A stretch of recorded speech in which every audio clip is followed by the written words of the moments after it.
Hello ম্যাকাউটিয়ানস। তো তোমরা যে সমস্ত ছাত্রছাত্রীরা ম্যাকাউটের আন্ডারে যে কোনো কোর্সে করছো এবং যে কোনো ইয়ারে, সেটা হতে পারে সেকেন্ড ইয়ার, হতে পারে থার্ড ইয়ার, হতে পারে ফোর্থ ইয়ার, বা হতে পারে তোমরা এই বছর ডাব্লিউবিজেই বা যে কোনো এক্সামিনেশনের থ্রুতে তুমি ফার্স্ট ইয়ারে অ্যাডমিশন নিতে চলেছো, বাট ম্যাকাউট অ্যাফিলিয়েটেড এবং যেখানে অটোনোমাস ব্যাপারটা না, মানে ফুললি ম্যাকাউট অ্যাফিলিয়েটেড অ্যান্ড ম্যাকাউটই পুরোটা কন্ট্রোল করে। তো তোমাদের জন্য রয়েছে অত্যন্ত গুরুত্বপূর্ণ একটা আপডেট। এবং আপডেটে সেটা হচ্ছে ফার্স্ট আপডেট, যেটা আমি অলরেডি শর্টসেও তোমাদের সাথে শেয়ার করেছি। সেটা হচ্ছে ম্যাকাউটের যে একাডেমিক ক্যালেন্ডার ফর 2026 to 2027, সেটা কিন্তু অলরেডি প্রকাশ করে দেওয়া হয়েছে। যারা যারা দেখো না, আমি স্ক্রিনেতে একবার দিয়ে দিচ্ছি, এখান থেকে চাইলে একবার দেখে নিতে পারো। এবং অ্যাকর্ডিং টু তোমাদের যে একাডেমিক ক্যালেন্ডার, সেটা অ্যাকর্ডিং তোমাদের যে অড সেমিস্টার, সেটা তোমাদের ডিসেম্বর মাসে হওয়ার কথা রয়েছে। এবং মানে ডিসেম্বরের 4 তারিখ থেকে তোমাদের ডেট দেওয়া হয়েছে। আর ইভেন্ট সেমিস্টার যেটা, সেই ইভেন্ট সেমিস্টারের ডেট দেওয়া হয়েছে তোমাদের ওই 30/4। ঠিক আছে। তো বেশ কিছুটা মানে একটু এগিয়ে আনার মানে একটা প্রবাবিলিটি রয়েছে। তবে যেমনটা তোমরা জানো, ডিসেম্বর মাসে একটা হ্যাকাথনের প্রবলেম হয়, তো সেটা এবছরও হয়তো আসতে পারে বা এফেক্ট করতে পারে মেবি, বাট ওটা পরেও দেখা যাবে। কিন্তু তোমরা নিজেকে প্রিপেয়ার এরকম ভাবে করো যাতে ডিসেম্বরের মাসে পরীক্ষাটা তুমি দিতে পারো। ওকে। কিন্তু যেটা ব্যাপার, সেটা হচ্ছে তোমাদের যে কারিকুলাম বা সিস্টেম, বিশেষ করে ইন্টারনাল যে এক্সামিনেশন গুলো, সেখানে কিন্তু হিউজ চেঞ্জেস করা হয়েছে। তো সেই চেঞ্জেস গুলো নিয়ে এই ভিডিওটা ডিসকাশন করবো। কাজে ভিডিওটা শেষ অব্দি কিন্তু অতি অবশ্যই দেখবে, কারণ এতদিন যেরকম হয়ে এসেছিল একেবারেই সেরকম আর থাকছে না। অনেক রুলস এর চেঞ্জেস কিন্তু হয়েছে। তো সেগুলো ডিসকাস করবো, শেষ অব্দি দেখবে, সবার সাথে ভিডিওটা শেয়ার করে দেবে যাতে সবার কাছে ইনফরমেশন গুলো অবশ্যই পৌঁছাতে পারে। চ্যানেলটাই যদি নতুন হয়ে থাকো, অতি অবশ্যই সাবস্ক্রাইব করে নোটিফিকেশনটা অলতে সেট করে রাখবে, যাতে ইন ফিউচার ম্যাকাউট রিলেটেড একটাও আপডেট যাতে মিস না হয়। আর যদি তোমাদের কোনো রকম কোনো ডাউট, কোনো কোয়ারিজ থেকে থাকে, ডেফিনেটলি কমেন্ট বক্স খোলা আছে, কমেন্ট বক্সে লিখে জানাবে। দেখো, আমি যদি তোমাদের সবার প্রথমে আসি, এতদিন তোমাদের কি হতো, নর্মাল রুলস কি ছিল, যে থিওরি যে সাবজেক্ট, তোমাদের তো 3 ধরনের সাবজেক্ট হয়, একটা থিওরি, একটা হচ্ছে প্র্যাকটিক্যাল, একটা সেশনাল। তো থিওরি সাবজেক্টের সব 3টে সাবজেক্টেরই 100 মার্কস হচ্ছে ফুল মার্কস। থিওরির ক্ষেত্রে 100টার ডিস্ট্রিবিউশন ছিল, 70 মার্কস হচ্ছে ফাইনাল এক্সামিনেশন, আর 30-র মধ্যে 25 ছিল সিএর থেকে, আর 5 মার্কস ছিল অ্যাটেন্ডেন্স বা আদার সবকিছু মিলিয়ে, যেখানটার থেকে মোটামুটি 3 নাম্বার মোটামুটি সবাই পেয়ে যেতে, 3 কিংবা 4 পেয়েই যেতে। তো এটা ছিল ডিস্ট্রিবিউশন। প্র্যাকটিক্যালের ক্ষেত্রে ছিল 60 মার্কস হচ্ছে ফাইনাল প্র্যাকটিক্যাল, যেটাকে এক্সটার্নাল এক্সামিনেশনও বলা হয়ে থাকে, আর 40 মার্কস থাকতো পিসিএর থেকে। আর সিজনাল যাদের আছে, সিজনালের ক্ষেত্রে পুরোটাই 100 মার্কসের একটাই এক্সামিনেশন, ফাইনাল এক্সামিনেশন। তো এটা ছিল তোমাদের কারিকুলাম এবং ডিস্ট্রিবিউশন। থিওরির ক্ষেত্রে ছিল CA1, CA2, CA3, CA4। তার মধ্যে CA1 ছিল পিপিটি বেস, CA2 ছিল অ্যাসাইনমেন্ট বা পিডিএফ বেস আর কি, CA3 ছিল রিটেন এক্সামিনেশন, এন্ড CA4 ছিল ম্যাকআউট কন্ডাক্ট করতো 25 মানে 25টা তোমাদের এমসিকিউ। তো এটা ছিল, বাট এই জিনিসটা এখন থেকে আর হচ্ছে না। তোমাদের প্র্যাকটিক্যালের কোনো চেঞ্জেস হয়নি। প্র্যাকটিক্যালে যেমন ডিস্ট্রিবিউশন ছিল 60+40, সেরকমই রয়েছে। এবং পিসিএও সেটাও দুটো পিসিএই থাকছে, ইচ পিসিএ 40 মার্কসে। তবে এখানে একটা ক্লারিফিকেশন দিয়ে দেওয়া হয়েছে ম্যাকআউটের এন্ড থেকে, সেটা হচ্ছে দুটো পিসিএর অ্যাভারেজটা তোমাদের কিন্তু যাবে। ঠিক আছে, এমনটা নয় যে বেস্ট যাবে, সেটা কিন্তু নয়। এখানে তোমাদেরকে কিন্তু বলে দেওয়া আছে যে দুটো পিসিএর মধ্যে থেকে তোমাদের অ্যাভারেজ যে মার্কসটা, সেই অ্যাভারেজ মার্কসটা কিন্তু তোমাদের যাবে। ওকে। সেজনালের ক্ষেত্রেও কোনো রকম কোনো চেঞ্জেস কিন্তু আসেনি। মেইন চেঞ্জেস এসেছে থিওরিটাতে, যেটাতে তোমাদের পাস করা এমনি টাফ ছিল অনেকের কাছে, এখন আরো ব্যাপারটা টাফ হয়ে গেল। কি? সেটা হচ্ছে তোমাদের থিওরি এক্সামিনেশনের যে ডিস্ট্রিবিউশন, সেটা এখন করা হয়েছে, মানে যে টোটাল যে 100 মার্কস, সেটাকে 70+10+10+10। ঠিক আছে, 70+30 না, কিন্তু 70+10+10+10। এবার এই যে 3টে 10, এই 3টে 10 কোথা থেকে এলো এবং কিভাবে কি ব্যাপার না ব্যাপার, সেটাই তোমাদের সাথে ডিসকাশন করবো। তাহলেই তোমরা পুরো ব্যাপারটা কিন্তু বুঝতে পেরে যাবে। কারণ 70 মার্কস যেটা ছিল, ওটা যেমন ছিল তেমনই ফিক্সড হয়েছে, কিন্তু এই 30 নাম্বারটার মধ্যে কিন্তু মানে একটা চেঞ্জেস কিন্তু করা হয়েছে। তো এক এক করে যদি আমরা সেগুলো আসি, তো ফার্স্ট যেটা জিনিস, সেটা হচ্ছে তোমাদের সিএ। সিএ আগে হতো 4টে, CA1, CA2, CA3, CA4। এখনো 4টেই হবে, বাট তার মধ্যে থেকে দুটোকে একদম যেমন নাম ছিল তেমনই রাখা হয়েছে, CA1, CA2, বাট CA3, CA4টাকে একটু চেঞ্জেস করা হয়েছে, সাথে একটাকে টোটালি চেঞ্জ করে দেওয়া হয়েছে। ঠিক আছে, সাথে মার্কসেরও একটা ব্যাপার তোমাদের রয়েছে। প্রথম যদি আমি তোমাদের আসি CA1 এবং CA2, এক্ষেত্রে এই CA1 আর CA2 এই দুটোকে না তোমরা একটা হিসাবে ধরবে। কেন? একটু পরেই বুঝে যাবে। তো CA1, CA2 এর আমাদের কিরকম নিয়ম ছিল, যে দুটো সিএ, ইচ সিএ 25 মার্কসের, সেটা যেমন ছিল তেমনই রয়েছে। দুটো সিএ কলেজ কন্ডাক্ট করে, যেমন ছিল তেমনই রয়েছে। শুধুমাত্র যেটা চেঞ্জ হয়েছে সেটা হচ্ছে প্যাটার্নটাতে। আগে CA1টা পিপিটি হতো, CA2টা অ্যাসাইনমেন্ট হতো, এখন আর এটা হবে না। এখন দুটো সিএ হচ্ছে রিটেন টেস্ট, মানে রিটেন এক্সামিনেশন, যেমনটা CA3তে হতো, সেরকমটা হবে এই দুটো সিএতেই। এবং 25 নাম্বার করে তোমাদের হবে, টোটাল 50 মার্কসের। এবং এই 50টাকে এবার কনভার্ট করা হবে 10-এতে, দেন ফাইনালে অ্যাড করা হবে। ওকে।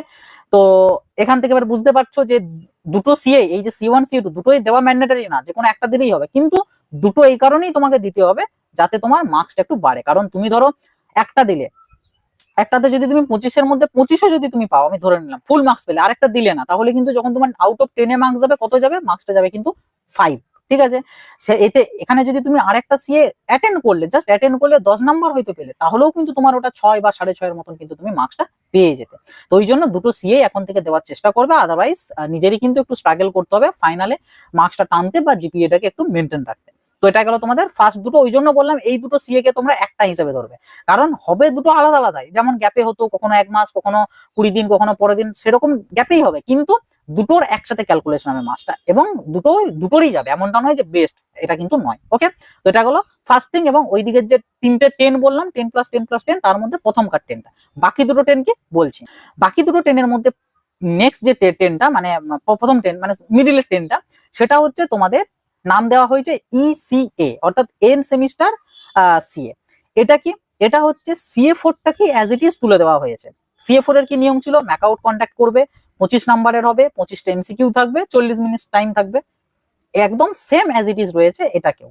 মানে এখানে ওটা CA4 আর নাম দেয়নি, এখানে নাম দিয়েছে ইসিএ নাম দিয়েছে। তবে একটা শুধু চেঞ্জেস করেছে, বা চেঞ্জেস কিনা সেটা এখনো ক্লিয়ার না, সেটা হচ্ছে এমসিকিউটি থাকবে কিনা এটার কোনো গ্যারান্টি নেই। শুধুমাত্র এখানে বলা হয়েছে ইসিএটা ম্যাকআউট কন্ডাক্ট করবে, অনলাইন মোডে নেবে টেস্ট, এবং 40 মিনিট টাইম থাকবে, এটুকু বলা হয়েছে, এবং ফুল মার্কস হচ্ছে 25, এটাই বলা আছে।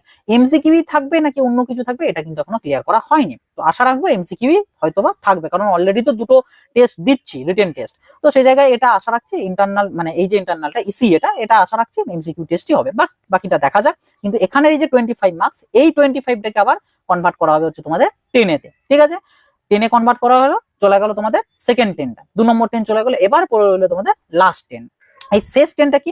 শেষ 10টাকে নাম দেওয়া হয়েছে WCA, হোল সেমিস্টার সিএ। এটা কিরকম? এটা হচ্ছে তোমাদের ফ্যাকাল্টির উপর ডিপেন্ড করছে, মানে যে সাবজেক্টের আর কি, সেই সাবজেক্টের যে টিচারকে অ্যাসাইন করা হয়, সেই টিচারের উপর ডিপেন্ড করছে এই মার্কসটা। এটা কি দেওয়া হবে? এখানে স্কিল আর অ্যাটেন্ডেন্স, এই দুটোর উপর ভিত্তি করে তোমাকে মার্কসটা দেওয়া হবে। তবে এটার কোনো ফুল মার্কস নেই, মানে টিচার চাইলে এটা 50 মার্কসও রাখতে পারেন, 20 মার্কসও রাখতে পারেন, 40ও রাখতে পারেন, যা খুশি রাখতে পারেন, বাট যেটাই রাখুক না কেন, পরে সেটাকে 10-এ কনভার্ট করে ম্যাকআউটকে পাঠাতে হবে। তো এখানে এবারে কিছু কিছু কলেজের কিছু কিছু টিচার যারা একটু এক্সট্রা পাকা হয় আর কি, যাকে বলে, তো তারা একটু আধটু এখানে মানে ইয়ে করতে পারে, তো কিছু করার নেই সেটা। বাট আশা রাখবো এখানে যাতে আউট অফ 10ই রাখে, এবং আগে যেরকমটা 5-এর মধ্যে 3 বা 4 দিত, এখানেও আশা রাখছি যেন অন্তত স্টুডেন্টদেরকে আউট অফ 10 এখানে যেন কিছুটা বেশি মার্কস যেন দেয় তারা, কারণ অলরেডি সিএ গুলোর থেকে আর ছেলেপুলেগুলোর বেশি মার্কস যাচ্ছে না। বাট তাও বলাতে তো আর কিছু হবে না, ওগুলো ফ্যাকাল্টিদের উপর ডিপেন্ড করছে। এবং ম্যাকআউট এখন যত দিন যাচ্ছে এত শত রুলস রেগুলেশন রেস্ট্রিকশন দেখলেই তো তোমাদের এই সেমিস্টার এক্সামিনেশনে কত রেস্ট্রিকশন, পরবর্তীতে হয়তো আরো রেস্ট্রিকশন বাড়াতে পারে, কোনো গ্যারান্টি কিছু নেই, আবার এত শত চেঞ্জ। তো একটু তো রিল্যাক্সেশন দেওয়া দরকার ছেলেগুলো, তা না হলে মানে করবেটা কি? তো যাই হোক, কিছু করার নেই। তো এই হচ্ছে তোমাদের 3টে 10, এই 3টে 10-এর ডিস্ট্রিবিউশন। আবারও বলে দিচ্ছি, প্রথম 10টা CA1 CA2 থেকে যাবে, মানে 25 টোটাল 50 মার্কস। এই 50টাকে 10-এ কনভার্ট করে পরে যে মার্কসটা হবে সেটা যাবে হচ্ছে ফার্স্ট 10টা। সেকেন্ড 10টা হচ্ছে তোমাদের যে ইসিএ, যেটা এন্ড সেমিস্টার সিএ, মানে যেটা ম্যাকআউট নিজে নেবে 25 মার্কস, সেটাকে 10-এ কনভার্ট করে পাঠানো হবে। আর থার্ডটা হচ্ছে ফ্যাকাল্টিদের উপর ডিপেন্ড করছে, সেই ফ্যাকাল্টি স্কিল এবং অ্যাটেন্ডেন্সের উপর ভিত্তি করে যেটা দেবে সেটা। তো এগুলোর মধ্যে থেকে এবার ম্যান্ডেটারির ব্যাপারে কোথাও কিছু কিন্তু মেনশন নেই যে সবগুলোই দিতে হবে কিনা, বা কোনোটা কি ব্যাপার না ব্যাপার। তার মধ্যে WCA-টা তো দেওয়ার মতন কিছু নেই, মানে অ্যাকচুয়ালি তোমাদের ইন্টারনাল থিওরি হচ্ছে 3টে এখন, বাকি যেটা সেটা তো ফ্যাকাল্টিই দেবে, ওটার সাথে তো তোমার সম্পর্ক নেই। তো 3টে সিএ, তো তার মধ্যে মানে সিএ না, 3টে ইন্টারনাল, তার মধ্যে যেটা ইসিএ মানে যেটা ম্যাকআউট নেবে সেটা ধরো তোমাদেরকে দিতেই হচ্ছে। বাকি যে দুটো পড়ে রইলো সেগুলো আগেই ক্লিয়ার করে দিলাম, যে ওটা তোমার উপর ডিপেন্ড করছে, দিলে তোমার নিজেরই ভালো, না দিলে নিজের খারাপ। এই হচ্ছে তোমাদের থিওরির ক্ষেত্রে যে চেঞ্জেসটা হয়েছে সেই চেঞ্জেসটা। ওকে, আশা করছি আমি তোমাদেরকে বোঝাতে পেরেছি। এবার যদি প্র্যাকটিক্যালে সেরকম কিছু চেঞ্জেস হয়নি, শুধু একটু জিনিস চেঞ্জেস হয়েছে, যেটা আগে অনেক কলেজে PCA1 PCA2 এর থেকে বেস্টটা নেওয়া হতো, সেটা আর বেস্ট নেওয়া হবে না, সেটা দুটোর অ্যাভারেজ নেওয়া হবে। তো ওইদিকে পিসিএটাও কিন্তু দুটো পিসিএ দেওয়াই কিন্তু এখন থেকে ম্যান্ডেটারি ধরে রেখো, কারণ পিসিএ বা প্র্যাকটিক্যাল জিনিসটা তোমরা আশা করি জানো যে এটা কিন্তু মার্কস বা জিপিএ এনহ্যান্স করতে কিন্তু খুব হেল্প করে, জিপিএ বাড়াতে সাহায্য করে। তো সে জায়গায় যদি তুমি পিসিএ না দাও একটা, তো অ্যাভারেজ কমে যাবে। সে জায়গায় দাঁড়িয়ে তুমি 60-র মধ্যে যখন আবার ফাইনাল এক্সটার্নালটা হবে, তখনও মোটামুটি যেটা পাবে, আলটিমেটলি কিন্তু জিপিএ অতটাও পাবে না যতটা আগে পেতে, বা দুটো পিসিএ দিলে যতটা পেতে ততটাও কিন্তু পাবে না। তো আলটিমেটলি যেটা ফাইনাল কনক্লুশন, যে এখন থেকে সমস্ত সিএ পিসিএ যা হচ্ছে ইন্টারনাল সব তোমাদেরকে দিতে হবে, প্লাস কলেজ যেটা, সেই কলেজও কিন্তু রেগুলারলি তোমাদেরকে যেতে হবে, কারণ অ্যাটেন্ডেন্সের একটা ব্যাপার কিন্তু এখন থেকে ভালো রকম কিন্তু চাপ চলছে বা চাপ থাকছে। ইভেন তোমাদের একাডেমিক ক্যালেন্ডারেও দেখবে তোমাদের মেনশন করা আছে, একটা ডেট দেওয়া আছে, যে ডেটে কিন্তু বলা হয়েছে প্রত্যেকটা কলেজকে অ্যাটেন্ডেন্স ডিটেলস কিন্তু ম্যাকআউটকে পাঠাতে। যেমন আমি অড সেমিস্টারের জন্য যদি বলি, দেখবে 18ই নভেম্বর থেকে 20 নভেম্বরে পাঠাতে বলেছে attendance upload date for end semester examination. বুঝতে পেরেছো? তো অ্যাটেন্ডেন্সেরও কিন্তু একটা প্রেসার রয়েছে। সো প্রত্যেককে এটাই বলবো, অ্যাটেন্ডেন্স রাখবে, মেনটেন রাখবে, 75 না হোক অ্যাটলিস্ট মানে যতটা মেনটেন করা যায় করবে, বাট বেটার হয় অবভিয়াসলি 75 পারলে। ওকে, আর বাকি যা কারিকুলাম বা ব্যাপার স্যাপার সবই মোটামুটি আমি ডিসকাস করে নিলাম। আশা রাখছি আর কোনো ডাউটস কিছু নেই। তবে একাডেমিক যে ক্যালেন্ডার সেটা তোমরা নিশ্চয়ই দেখেইছো, এবং সেখানেতে তোমাদের যে থিওরির এক্সামিনেশন তার ডেট দেওয়া হয়েছে 4/12 মানে ডিসেম্বরের 4 তারিখ থেকে। তো সেই অ্যাকর্ডিং হওয়ারই চান্সেস বেশি। আবার স্মার্ট ইন্ডিয়া হ্যাকাথন ওখানেও ইম্প্যাক্ট ফেলতে পারে, বাট তোমরা এখন ওটাকে কনসিডারের মধ্যে আনবে না। তোমরা ওটাকে মানে ধরবে ডিসেম্বর থেকেই হবে। পরবর্তী যেটা ইভেন্ট সেমটা দিয়েছে সেটা হয়তো ওই ডেটে নাও হতে পারে, বাট স্টিল ওটা নিয়ে এখন কথাবার্তা তেমন না বলাই বেটার। ওটা পরে যখন যা হবে তখন সেটা দেখা যাবে। এখন আপাতত এন্ড সেমিস্টার তোমাদের অড যে সেমিস্টারটা মানে first, third, fifth, seven, ninth এগুলো সবটাই ডিসেম্বর মাসটা আপাতত ধরে রাখো। তো এই হচ্ছে তোমাদের মাকআউটের যে নিউ একাডেমিক ক্যালেন্ডার এবং তার পাশাপাশি তোমাদের যা যা চেঞ্জেস নিউ সিস্টেম সেই পুরোটা। ওকে, তো যদি ক্লিয়ার হয়ে গিয়ে থাকে then well and good. Otherwise comment box খোলা রয়েছে, সেখানেতে কমেন্ট করে লিখে জানাতে পারো। আর তাছাড়া যাবতীয় যা কন্ট্যাক্ট ডিটেলস আমার সমস্ত কিছু ডেসক্রিপশন বক্সে পেয়ে যাবে, সেখান থেকে কন্ট্যাক্ট করে নিতে পারো। ভিডিওটা সবার সাথে শেয়ার করে দেবে যাতে সবার কাছে ইনফরমেশনটা পৌঁছায়, এবং বিশেষ করে যে সমস্ত স্টুডেন্টরা ছিল মানে ক্যালকুলেশন করতো পাসিং মার্কস বা এই যে ব্যাপারটা। আচ্ছা, এখানে একটা জিনিস বলে দিই, পাসিং মার্কসে কিন্তু কোনো চেঞ্জেস আসেনি। আউট অফ 100 যেমন 40 ছিল সেটা 40 রয়েছে, বাট একটু ডিফিকাল্ট হয়ে গেছে, এটুকুই যা চেঞ্জেস। বাট তাদের জন্য সুবিধা হবে সেই মতন আবার নতুন করে ক্যালকুলেশন করতে বা জিনিসটা সাজাতে।